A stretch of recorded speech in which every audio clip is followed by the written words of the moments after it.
la littérature européenne contemporaine par Isabella Vassiliou-Skraba. Peu sont les écrivains qui témoignent les influences qu'ils ont subies dans leurs écrits. Eugène Ionesco fait figure à part. Dans son journal en miettes, il reconnaît ouvertement l'influence de Ion Luca Caragiale 1852-1918 et de Urmuz 1883-1923. Il mentionne aussi qu'il a été influencé par les poètes surréalistes, spécialement par Tristan Tzara. Le souvenir de sa jeunesse, la nostalgie du pays, de ses premiers succès littéraires et peut-être une certaine dose d'orgueil, le fait dire dans une interview que la Roumanie est le pays qui a donné on dit qui a donné Brancusi qui a donné à France un grand nombre. En France, je vois que c'est plusieurs nombres. Non, oui, Constantin Brancusi. Non. Deci que la Roumanie. Oui, que est le pays qui a donné à France un grand nombre de célébrités. Anne de Noailles, née princesse Brancoverno, Constantine Brancusi, George Enescu, Stefan Lupascu, Panaytistrate, Benjamin Fondane, Voronca, Isidore Isou, Trost, Tristan Tzara, Mircea Eliade et Émile Cioran. La multitude de ces noms prouve que les Roumains ne sont pas restés au bord de la culture européenne. Dans leur pays, ils ont fait circuler les grandes œuvres de la littérature européenne. Beaucoup des hommes de lettres roumains ne sont pas seulement des créateurs originaux, mais aussi des excellents traducteurs. En annexe, je donne une liste des écrivains de la littérature roumaine contemporaine qui ont fait aussi travail de traducteur. Je ne crois pas qu'il y a aucun grand écrivain de n'importe quel pays de l'Europe qui lise exclusivement dans sa langue maternelle. Que l'allemand Schopenhauer lisait les Upanishads dans la traduction française de Aquintille du Perron n'est pas quelque chose d'étonnant. Peut-être un peu étrange, c'est le fait que les Français ont pu lire Schopenhauer pour la première fois dans la traduction française d'un Roumain, Zizin Cantacuzin. Parler des influences étrangères que les grandes œuvres des écrivains roumains ont subies me semble un sujet d'une extrême envergure. En outre, c'est un sujet d'une cote d'un côté risquant, tenant compte de la routine créée dans ce domaine pendant la période communiste hostile à la culture. C'était la période où les études sur les écrivains roumains à travers les sources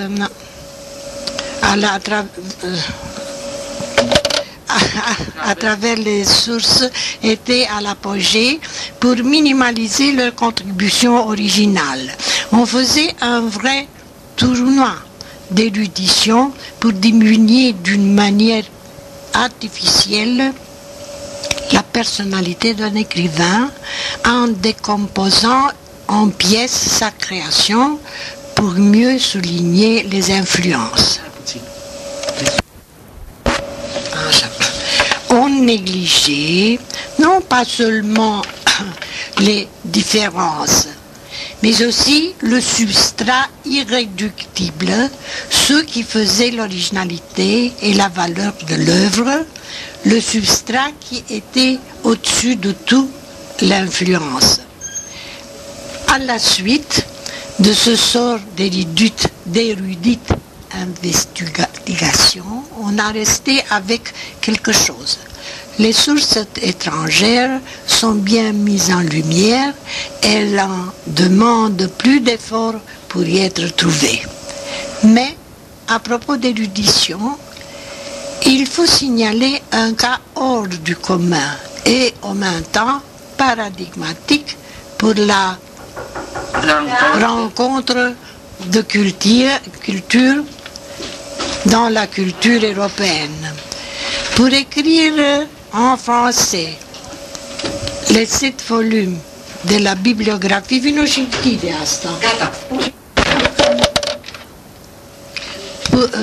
pour écrire en français les 7 volumes de la bibliographie de la littérature française au XVIe siècle, Paris 1959, XVIIe siècle, Paris 1965, XVIIIe siècle, Paris 1969, Alexandru Cioranescu, né en 1911 en Roumanie, a lu 60 000 titres. Dans sa jeunesse, il a été disciple de l'historien roumain Nicolae Iorga, 1871 jusqu'en 1940, professeur à l'université de Bucarest, qui lui aussi a impressionné ses contemporains par son immense érudition dans les domaines de l'histoire et de la littérature roumaine. Spécialisé en littérature comparée, Alexandru Cioranescu, qui a commencé à publier comme Mircea Eliade dans la revue du lycée Spiru Haret, par cette œuvre de référence, n'a pas épuisé toutes ses forces. C'est masculin. Il a écrit aussi Bibliographia Franco-Espagnola, 1600, 1714, Madrid 1977, 707 pages du baroque espagnol au classicisme français. Genève 1982, 611 pages. Il a trouvé encore des ressources pour traduire Dante, La Divine Comédie, Lausanne 1964, 2 volumes.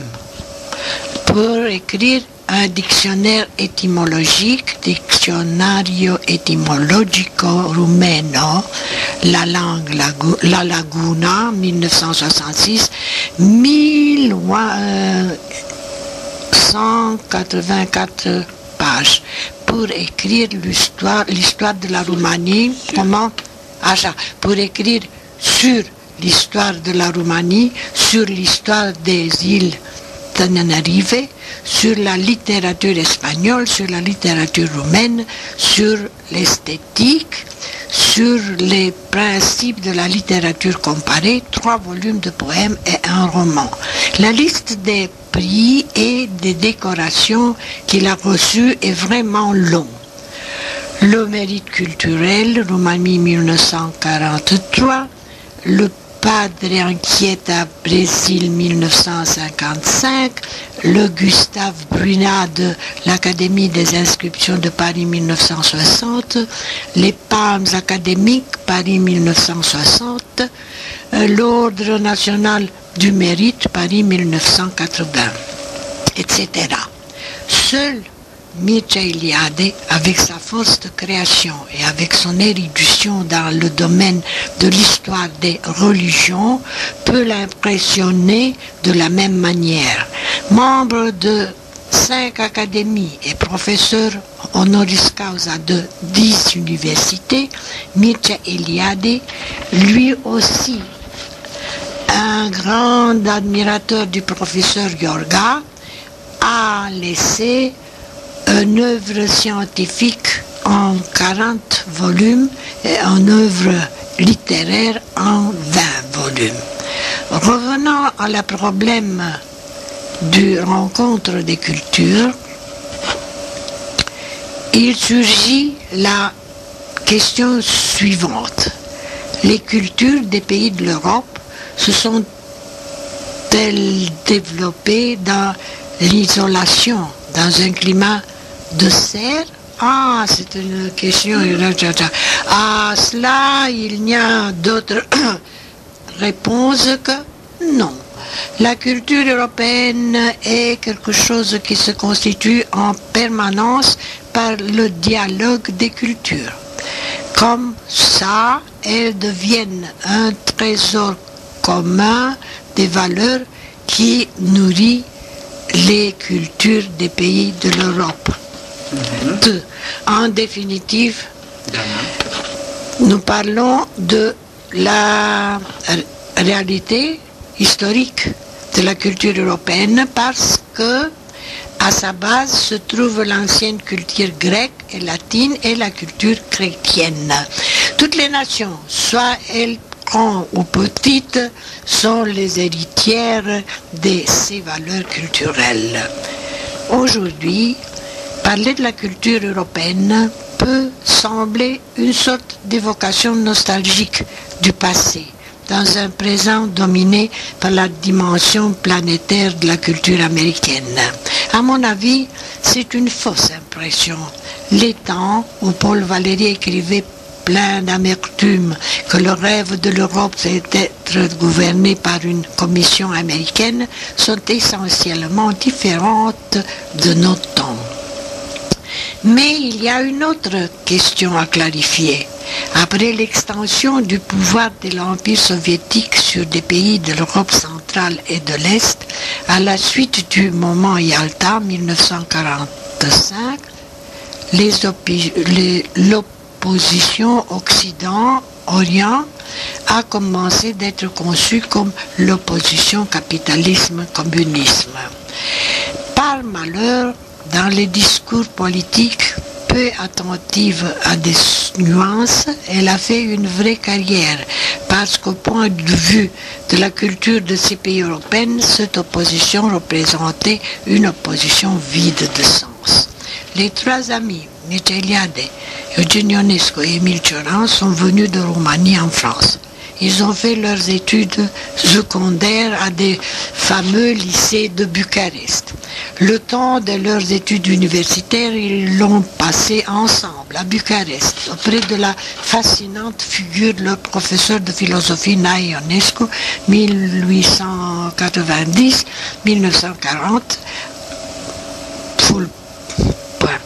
Après l'épisode de l'Inde, 1928-1931, Mircea Eliade a été plusieurs années l'assistant de Nae Ionescu. On ne peut pas dire que formés dans une culture orientale, tous les trois ont devenu fameux dans une culture occidentale. Mais à vrai dire, il y avait 4 amis. Le quatrième, Constantin Noica, 1909-1987, est resté en Roumanie.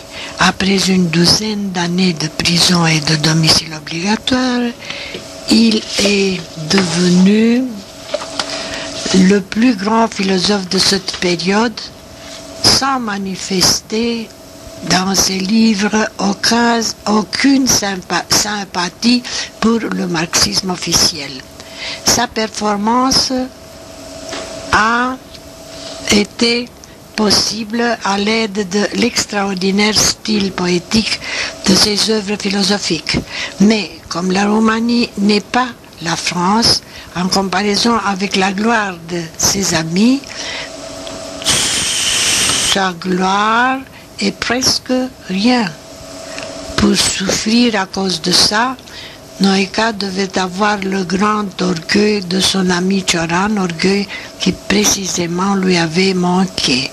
Quand il a voulu faire en France publicité autour d'un nom de philosophe roumain, il a choisi les écrits philosophiques de Lucian Blaga, 1961, pas des propres écrits. Revenant à l'opposition Occident-Orient, il faut remarquer que une récente conséquence de l'usage impropre de cette formule. Il faut remarquer une récente. Il faut remarquer, accent aigu, un chat.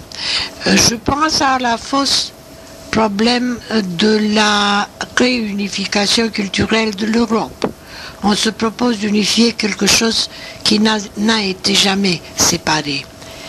Pendant les 45 années de communisme, les livres écrits à la commande, les poèmes glorifiant le parti unique ont eu assez du temps pour disparaître d'une façon naturelle. À la preuve du temps résistent seulement les valeurs authentiques qui, dans le plan spirituel, naissent dans n'importe quel régime politique. Un argument édifiant pour cette affirmation, c'est le prix Nobel 1996 qui a couronné l'activité littéraire de Vyacheslav Szymborska, 1923, né, qui a écrit et a publié tous les livres dans une Pologne communiste. À la fin, on peut observer qu'il doit être pas seulement roumain, mais aussi exilé pour penser de la manière suivante. La Grèce ne l'emporta dans le domaine de l'esprit que lorsqu'elle cessa être une puissance et même une nation. On pila sa philosophie et ses arts, on assura une fortune à ses productions sans qu'on puisse assimiler ses talents. Émile Cioran.